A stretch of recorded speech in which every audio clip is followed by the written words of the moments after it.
the falling of the veil. I was 24 when I realized the wild was dying. The epiphany came to me while deer hunting one October evening. Such epiphanies rarely seize a man of the morning time, I've found. There's a frailty to morning light. It softens the hard edges of the world where the dew of night makes camp. Its angle radiates a white hue and illuminates the unnamed particles of vagabondage, the dregs of dreams, the frayed edges of night, both waltzing a final waltz. It glows like a lover's breath that curls along each beam like baby hair. During such moments, a poet can only sing.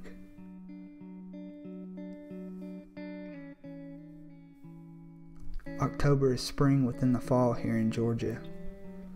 A deciduous cacophony sweeps the hollows, the vibrant yellows of mountain ash and bitternut hickory and black walnut harmonize in splendor with the subtle bronze shield of the American beech and sweet birch.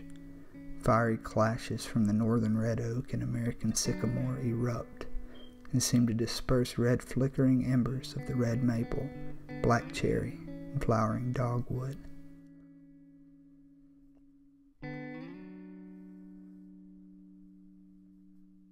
But evening light lands differently upon a man's heart.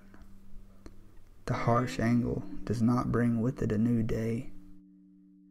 Instead, it rides on a thin veil of dusk, and as this veil drifts over the cacophony, the former colors begin to smear with one another in static noise.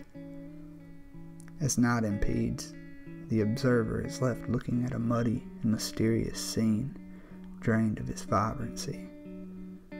The wind through it whispers but two words: brevity and goodbye.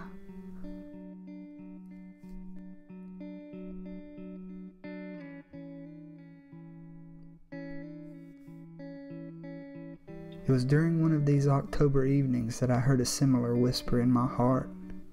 The words formed and lingered like a hybrid of mist and smog, a clumsy juxtaposition composed of forest noise and the hum of distant highway traffic. From my tree near the mountaintop, far away, I could see the pulse of the city. Brake lights flickered between invisible tree branches. Occasional horn honks shot outward into the forest like futuristic arrows. Faintly, when the wind blew just right, I could make out the golden arches of the burger joint below.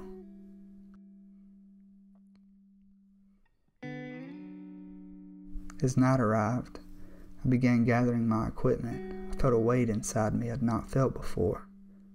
It was not tied to knowing I'd soon assume my position within the red pulse of civilization. No, I'd already come to terms with that epiphany at a younger age.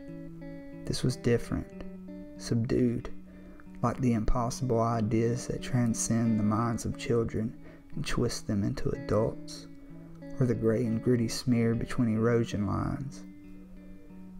As I made my descent and the city was swallowed by the mountainside, I looked out across the drained lowlands of the Etowah River Valley and saw great running, ghostly gray squares in the night look barren and alien, even from space.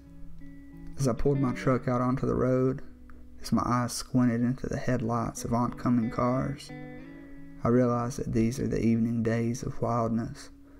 Although the deer still fear our silhouette and our scent, and the squirrel continue to bark at the cadence of our footfalls over dry leaves, I know in my heart that these creatures are static noise.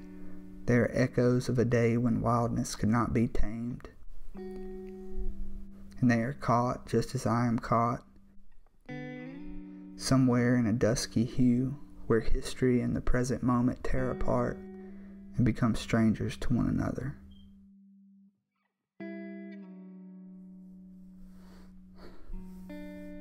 I still go to the woods. The wildest spot I find there is often in my mind when I'm able to imagine the fleeting vision of how it all was before it all was not.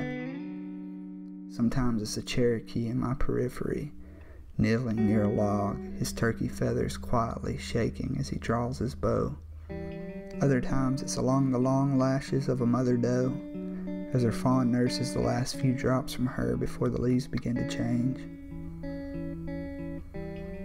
I haven't stopped killing deer, but I don't take as many as I once did. Nowadays, I like being near deer more than anything. I think it's because we share a common awareness. For one of us, it's conscious. For the other, raw flame of instinct. But for each of us, it acts as a compass needle. It keeps us alive. It tells us when to run, when to stop. It tells us when to eat and when to rest. The needle of the doe sends her away from me. My needle sends me after her. Sometimes it's to kill, but most times it's only to witness a brief, muddy glimpse before the falling of the veil.